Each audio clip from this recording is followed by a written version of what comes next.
50 mais CBN. Apresentação: Alexandre Kalash, Mara Luque e Débora Freitas. Olá, sejam todos muito bem-vindos ao 50 mais CBN, nosso programa dedicado a como envelhecer com prazer. Aqui a gente fala de histórias de vida, saúde, finanças, relacionamentos, sexualidade. Tudo que você quiser saber para ficar de bem com a vida. Comigo estão Mara Luque, tudo bem, Mara? Tudo bem, Débora? Alexandre Kalash, como vai, Kalash? Tudo ótimo, Débora. O nosso convidado de hoje é o cônsul-geral honorário da Suécia, em São Paulo, Renato Pacheco Neto. Seja muito bem-vindo. Obrigado, Débora. Agradeço pela oportunidade. Renato, é muito bom ter você aqui. Eu acho que deve estar na cabeça de muitos ouvintes que história é essa de cônsul-geral honorário. Então, antes de tudo, explica um pouco para o ouvinte qual é a sua função, o que você faz. Pois não, Alexandre, boa pergunta introdutória. O cônsul-geral honorário, ele não é um diplomata de carreira. Ele é um representante do governo sueco, aqui em São Paulo, que é uma das cidades mais importantes para o nosso país. Tem uma produção industrial fantástica, enfim. E ele geralmente é escolhido para representar os interesses culturais, econômicos, mas também ligados à área social. Razão pela qual eu aceitei com honra vir aqui participar do programa com vocês. Só queria chamar a atenção dos ouvintes, que eles não estão vendo, né?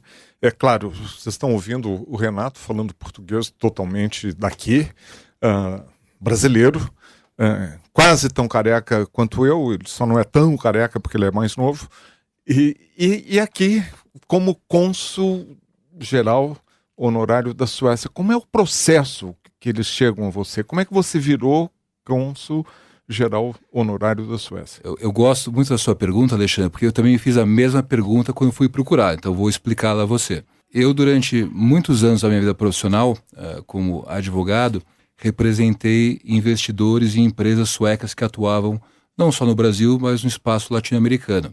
Participei durante mais de 15 anos da diretoria da Câmara de Comércio Brasil-Suécia e tive também a oportunidade de estudar, enfim, economia em Estocolmo, na Escola de Altos Comércio e Negócios. E basicamente, quando meu predecessor veio a se aposentar, eu recebi esse convite do governo sueco e até por uma razão que é simples. Na Suécia, a nossa rainha também é brasileira, né? Então, você ter em São Paulo um cônsul-geral honorário que seja brasileiro não é tão especial assim, na medida em que até a própria autoridade máxima, como esposa do chefe de Estado, a rainha Silvia, também é uma conta-réis nossa. Se tem rainha brasileira, cônsul é fichinha, né? Exatamente. Quem pode o mais, pode o menos também, não é verdade, Alexandre? Muito bom. Renato, o país, a Suécia, é um país que fascina na imaginação de tantos. A gente está sempre acompanhando, né? Os países escandinavos, a Suécia entra no imaginário, e eu devo dizer, minhas várias visitas à Suécia realmente é admirável. É um dos países em que melhor se vive, e isso, em várias pesquisas, em vários rankings, continua assim? Continuam. Felizmente, a Suécia tem conseguido lograr êxito em várias avaliações mundiais. Ela figura sempre entre os 10, 15 países com maior índice, né, de IDH no mundo. O IDH é o índice de desenvolvimento, enfim, da qualidade de vida do ser humano, né? Basicamente. E de índice de felicidade também. De felicidade. É um país onde o elemento social é muito presente e não apenas o lado econômico. É importante frisar aqui, Alexandre, que a Suécia é um dos modelos capitalistas mais bem-sucedidos no mundo, mas que ao mesmo tempo conseguiu manter um equilíbrio social para a sua população. Diferentemente de outros países onde há um capitalismo selvagem, na uma Suécia, desigualdade grande, né? Muito grande, Mara. O capitalismo da Suécia, ele procura privilegiar a classe média, que é mais de 85% da população, e permitir não só acesso a uma educação de primeiro mundo, saúde de primeiro mundo, mas também com questões culturais que são importantes. A Suécia, nós estamos aqui na rádio CBN, a Suécia culturalmente é o país que mais exporta música no mundo. Quem nunca ouviu falar do ABBA, né?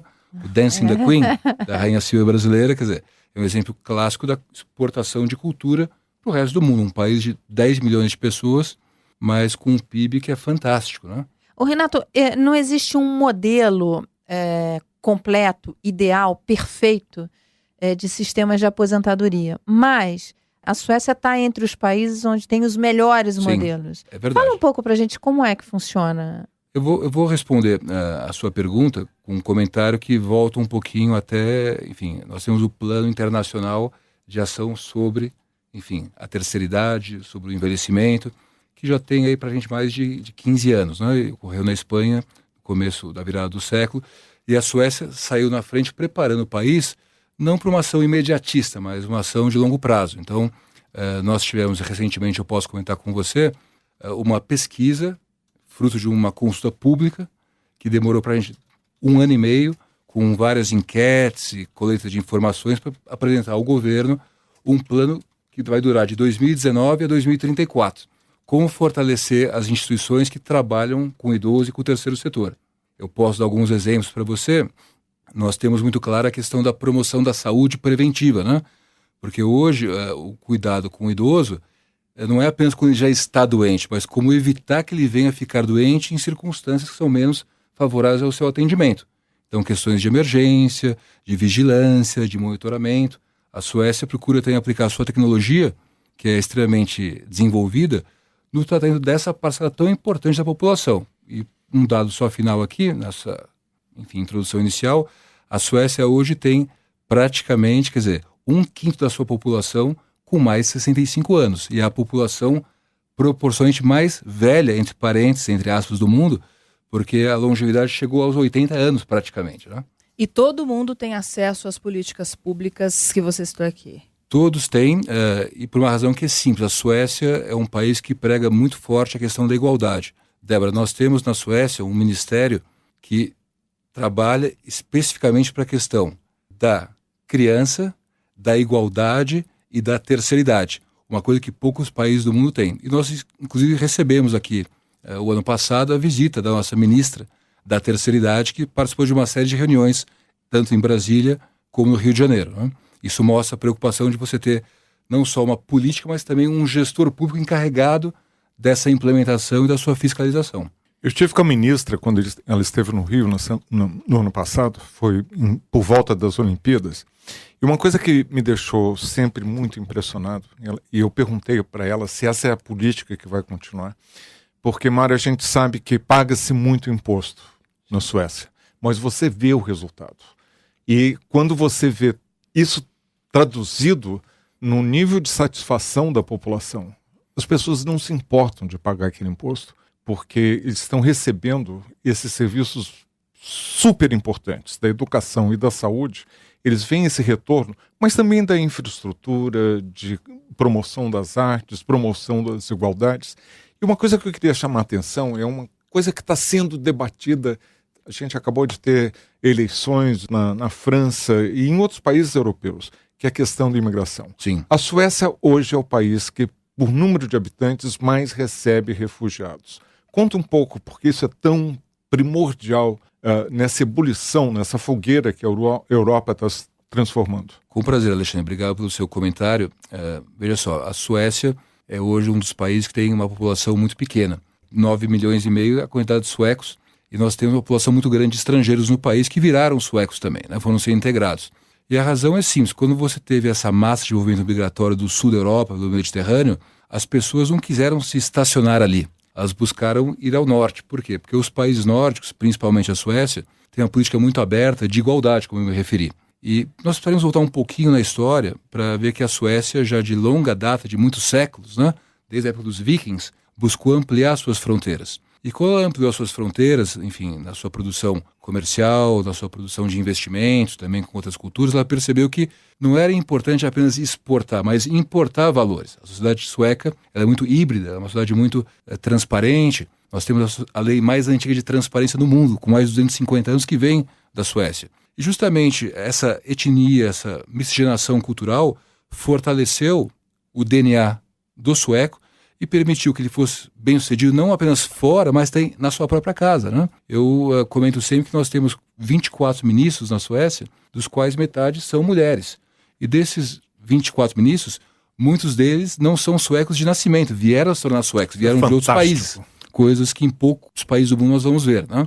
E a Suécia concedeu asilo a mais de 160 mil pessoas, né, no ano passado. E se você comparar, enfim, com países muito maiores, houve um número muito menor de asilos concedidos per capita. Por quê? Porque a Suécia, até pelo seu padrão de envelhecimento saudável da população, precisa de forças jovens de trabalho que contribuam para que haja, enfim, uma continuidade na atividade enfim... Dá um dinamismo na economia, né? Porque esse é um problema sério. Se você não abre as fronteiras e tem uma população envelhecendo, a economia vai perdendo esse dinamismo, né? Quer dizer, é importante para movimentar você. Sem dúvida, Mari. Veja só, como eu falava, não adianta a Suécia exportar a sua cultura, e eu falo aqui um pouco do Spotify na música, eu falo do Skype nas comunicações, eu falo do próprio Prêmio Nobel, que é o desejo de qualquer cientista, né? Alcançar essa glória. Tudo. Cultura.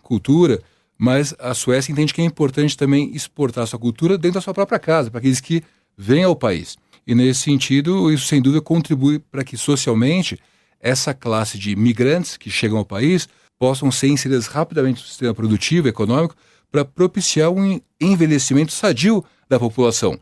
Terá certamente também os filhos, ou os netos, ou os avós, ascendentes, descendentes dos imigrantes também. Ô, Renato, com quantos anos se aposenta na Suécia? Olha, você tem uma idade mínima que é 61 anos, uma idade máxima que é 67, e você tem, enfim, uma média em torno de 65 anos, né? Há uma série de incentivos para que a pessoa continue trabalhando, por uma razão muito simples. Quanto mais tempo a pessoa permanece trabalhando, ela permanece produzindo, gerando renda para si, contribuindo com impostos, porque afinal de contas ela é um agente econômico. Abrindo emprego lá embaixo para o jovem. Abrindo emprego lá embaixo, exatamente, Alexandre. E são pessoas que também do ponto de vista pessoal, subjetivo, psicológico, estão ocupadas, né? O principal Reduz desafio... índice de doenças, inclusive. Claro, né? você hoje tem uma pessoa isolada, Mara, é terrível, porque a pessoa fica condenada a um confinamento. O ser humano é um ser social. Então, à medida que a pessoa envelhece, e cada vez esse envelhecimento hoje é mais longevo, veja só, hoje eu falava que 80 anos é uma média normal se atingir na Suécia. Então, a pessoa que se aposenta com 65 em média vai ter pelo menos 15 anos pela frente. Quem sabe terá até 20 anos no futuro próximo. E 20 anos é um tempo superior ao nascimento de um indivíduo e a sua até entrada... se tornar adulto. No mercado Exato, de trabalho. no mercado de trabalho. Então, a preocupação que nós temos na Suécia é não só visualizar a criança, até o seu ingresso no mercado de trabalho, como a Alexandre disse muito bem, mas também a sua saída do mercado de trabalho, porque ela sai do mercado de trabalho, mas para ser mais beneficiário do que contribuinte. Também Isso é fundamental para que se mantenha o equilíbrio, né?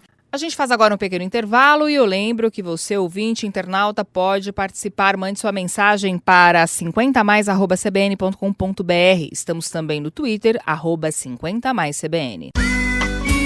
50 mais CBN. 50 mais CBN. Estamos de volta com 50 mais CBN, que hoje entrevista o cônsul honorário-geral da Suécia em São Paulo, Renato Pacheco Neto. E o mercado de trabalho para os 50 mais? Olha, o mercado de trabalho na Suécia, ele tem essa característica que eu falei. A Suécia é o país que tem, per capita, o maior número de empresas globais do mundo. Isso quer dizer o seguinte, também você não só exporta tecnologia, mas importa mão de obra e a treina de forma qualificada na Suécia. Então, por isso que hoje o mercado de trabalho é muito ativo, a taxa de desemprego é muito pequena na Suécia e a razão pela qual você tem ingresso de mão de obra que vai estar preparando, enfim, a indústria sueca para os próximos desafios, né? Mesmo 50 mais. Profissionais Sim. acima de 50 Sim, anos. porque eles têm a experiência, veja só. Apesar de a Suécia ter uma tecnologia de alto nível, você não está esgotando ou terminando, cancelando empregos, você está transferindo para outras áreas, né? Então, veja só, hoje o governo sueco investe bastante na profissionalização, na especialização de profissionais que vão cuidar desses indivíduos com mais de 65 anos de idade, coisa que poucos países têm. Hoje em dia o foco é muito mais a juventude em outros países, mas nós temos que cuidar também desse idoso que merece essa dignidade, né? Isso é fundamental, Mara. Renato, uma das coisas que mais me impressionou, eu digo isso sinceramente, foi um seminário em que esteve a Rainha Silvia, que você já disse, é brasileira, fala um português impecável, e ela está com 74 anos, ela teve uma experiência de cuidar da sua mãe com doença de Alzheimer, com demência, e isso a marcou profundamente. Sim. Ela hoje tem uma fundação, é uma embaixadora Sim. dessa questão toda da demência. Coorganizamos um seminário de altíssimo nível, e essa mulher, que é a rainha, ela estava ali com total simplicidade, ela falou com todo mundo. Na hora que ela foi fazer a exposição dela, ela saiu do seu lugar, andou até o pódio para falar com todos, numa situação total de igualdade com todos que estavam presentes. Conta um pouco sobre essa rainha e sobre essa causa que ela abraçou, que é tão importante como assunto para 50 mais. A nossa rainha, enfim, ela é uma pessoa extremamente carismática. Ela foi educada no Brasil dos seus 6 anos de idade até praticamente os 18 anos, quando ela foi estudar na Alemanha. Ela nasceu, na verdade, na Alemanha. O pai dela era um empresário alemão que veio ao Brasil e a sua mãe era uma paranaense, a senhora Alice Toledo. E a Silvia Renata de Toledo Zamalatz veio a conhecer depois na Alemanha, nos Jogos Olímpicos de Munique, o então príncipe herdeiro Carl XVI Gustav, que viria a se tornar alguns anos depois o monarca, enfim, o rei da Suécia. E para ela foi um desafio, porque à época ela não falava sueco também, né? Ela era uma brasileira, alemã, que morou nesses 2 países, mas nunca tinha morado na Suécia. E ela procurou rapidamente se integrar à cultura sueca. Aí mais um exemplo da absorção, da integração do estrangeiro até na própria corte real. E hoje, basicamente, o trabalho que ela desenvolve não é ligado apenas à Suécia, ao Brasil ou à Alemanha, mas a vários países. Nós recebemos agora recentemente, você comentou dessa entrevista que houve aqui em São Paulo no mês de março, né? Mas ela, comecinho de abril, ela basicamente coordena hoje várias instituições. O Sylvia Hammett, ao qual você se referiu à questão da demência, é um projeto muito forte. O Childhood Foundation e tem o próprio Global Child Forum, que foi até prestigiado com a presença do presidente Temer, que veio e até assinou uma lei de proteção, enfim, à criança em caso de abuso, né? E isso mostra, quer dizer, o trabalho cotidiano de uma pessoa que não fica apenas nos palácios, mas vai à realidade das ruas. Eu mesmo, em contato com a minha equipe do consulado, tive a oportunidade de participar com ela no Hospital Pérola Byington. Ela foi verificar pessoalmente o estado, enfim, como as pessoas eram atendidas, os pacientes, o que mostra a preocupação social dela. Mas isso, Alexandre, não é uma preocupação apenas da rainha, é uma preocupação do Estado sueco, da cultura sueca, da sociedade sueca, onde as autoridades não estão lá para serem servidas, mas sim para servirem, né? Uhum. É um pouco... que bom, né? Ouvir isso. Sim, é uma coisa que no Brasil nós precisamos hoje mais essa vivência. Nós temos que ter um Estado que possa ajudar as pessoas a terem mais qualidade de vida. E essa é a principal preocupação de Sua Majestade a Rainha Silvia. Existe também um prêmio específico, Rainha Silvia? Comenta, porque isso é importante. É a causa que ela abraçou. Sim. Existe hoje esse prêmio que, enfim, é um prêmio extremamente cultuado por pessoas cobiçado, pessoas que organizam projetos buscando, enfim, aprimoramento de efeitos sociais que hoje são bastante negados em várias áreas do mundo. E a Rainha Silvia procura, pessoalmente com a sua equipe, fazer uma seleção pessoal e avaliar quais projetos podem realmente merecer esse prêmio que leva o nome dela, né? Recentemente, até a nossa equipe do consulado teve contato com várias escolas que desenvolveram projetos específicos para buscar participar.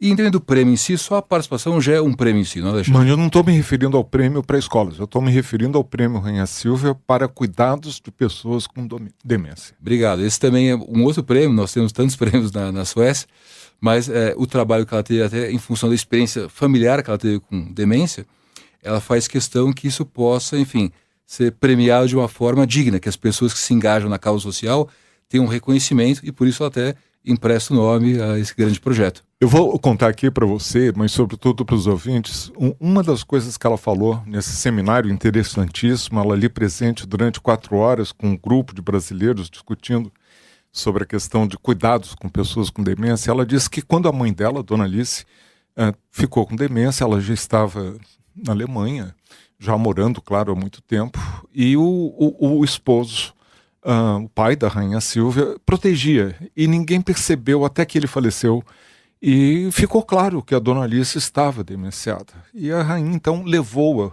para Estocolmo, onde, de repente, essa senhora, que é paranaense e que foi morar na Alemanha, que falava alemão, mas não falava sueco, de repente, ela se vê demenciada e demenciando, morando num palácio. E ela ficava confusa, porque eram muitas portas dentro de um palácio, a rainha dizendo, tem muitas portas, claro.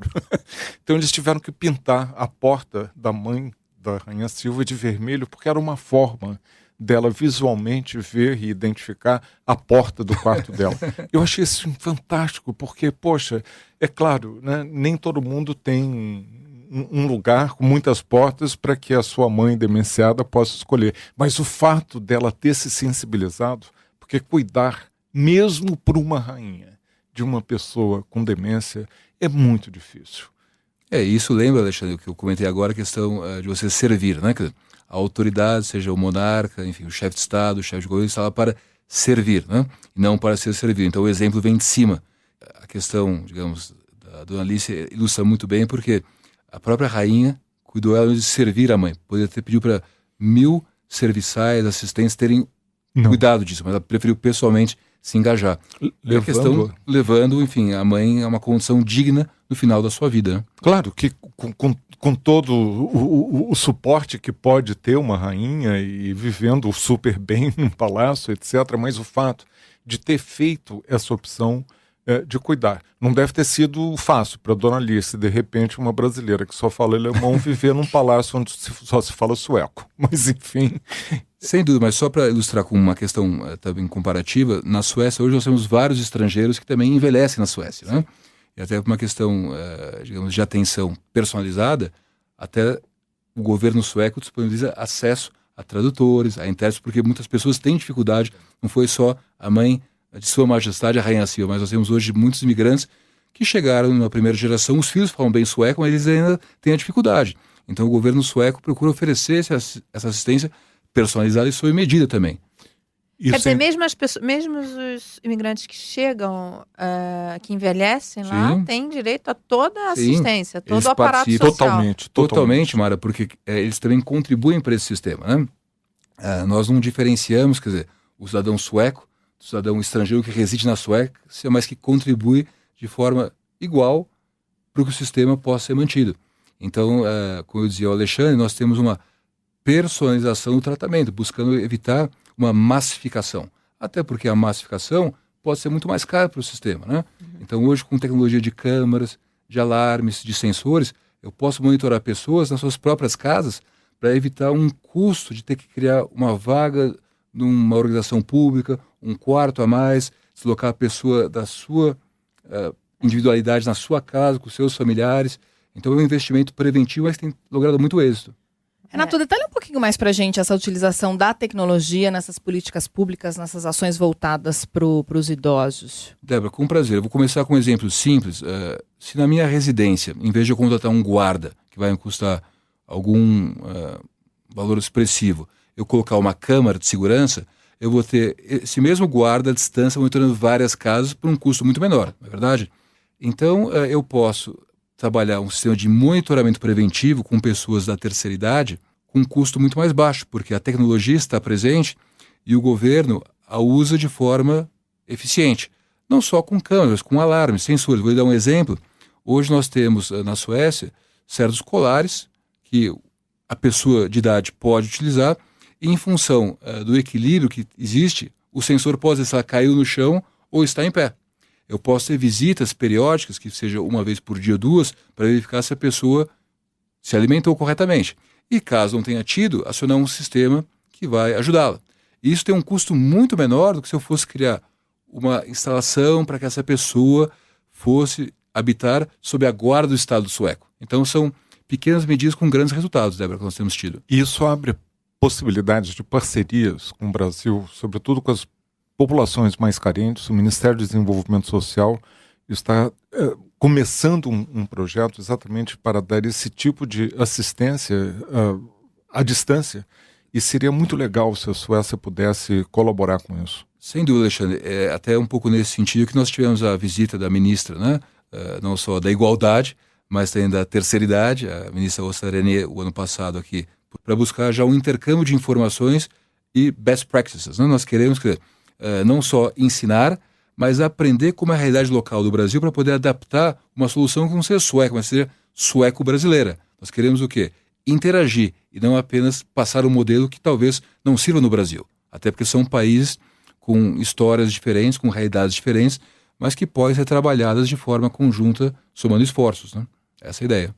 Muito bem, 50 Mais CBN chegou ao fim. Eu queria agradecer aqui a participação do nosso convidado, o cônsul-geral honorário da Suécia em São Paulo, Renato Pacheco Neto. Muito obrigada, viu? Obrigado, Débora, Alexandre e Mara. E obrigada a você, ouvinte internauta. Eu lembro que você pode ouvir os programas via podcast ou no site cbn.com.br. Estão todos arquivados lá. A produção do 50 Mais CBN de hoje foi de Gustavo Boldrini e os trabalhos técnicos de Adriano Bernardino. 50 Mais CBN.